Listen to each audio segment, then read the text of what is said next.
Today, I'll teach everyone how to do acupressure massage on the back. Starting from the hairline at this position, press down with the thumbs of both hands on the governor vessel. The governor vessel runs along the seam of the bones.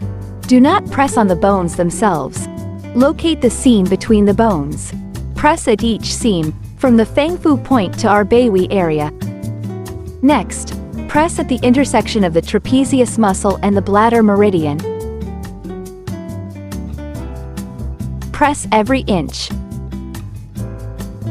which is the inner side of the bladder meridian, alongside our spine.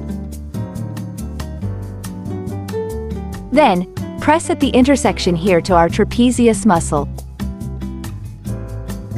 Press on the Jianjing point. Press on the Tianzong point.